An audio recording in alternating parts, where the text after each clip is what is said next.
Tumawid kami ng Costco dito. At ngayon nabalik kami dito sa Home Depot. Bigan, bigla ako natuwa dahil bumalik yung parang pagkabata ko. Dahil may nakita akong sakyan, ipapakita ko sa inyo. You may not think it's special, pero kaibigan, alam ko ang history ng mga to at it just brings back memory. There's lots of memories. Ito kaibigan, alis ko yung pagka-warp ng phone ko. Nakikita nyo ba yan? That's a Toyota Camry V6. We're talking about the 80s. We're talking about the 80s, man. Ano, buhay na buhay pa siya. I can see na may mga tama siya at there's a maybe rust going on sa side panel niya, pero man, this is a tank. Tank ito kaibigan. Ano man ang itapon mo dito tatanggapin ito at makakasurvive ito. Alam nyo, nung may Instagram ako, nag-umpisa ako sa muscle cars and classic cars at nauwi sa mga naging personal kong mga video, mga pamilya. Man, alam nyo, back in the days, 70s, 80s, and even yung mga ilang parts ng 90s, yung circus na yun, mga circus na yun ay kilala mga boxcars. Man, nakikita nyo yung puti dito. See that puti?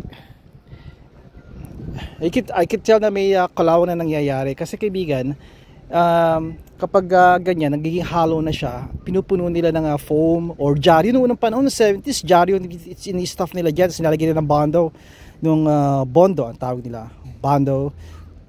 At yung mga, anong tawag sa atin nun?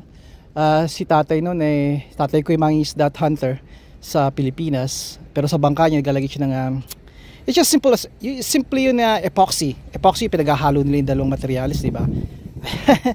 At napakatigas nun at poprotektahan nun ng bangka nyo or panel tulad dito sakyan.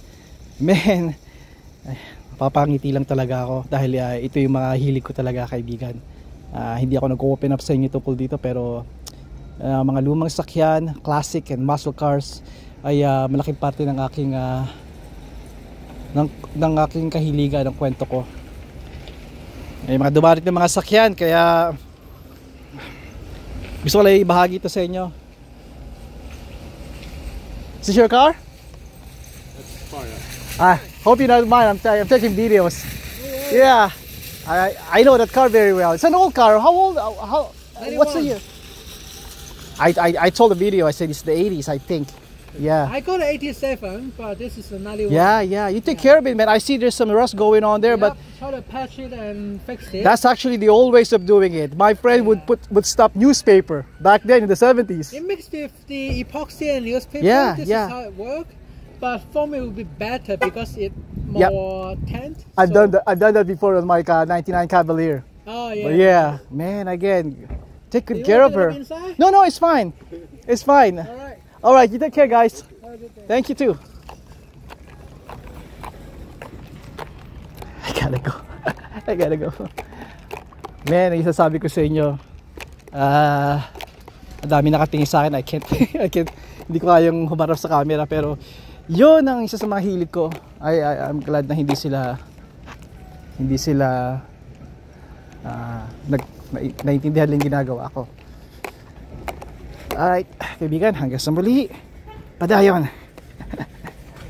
It's spilling.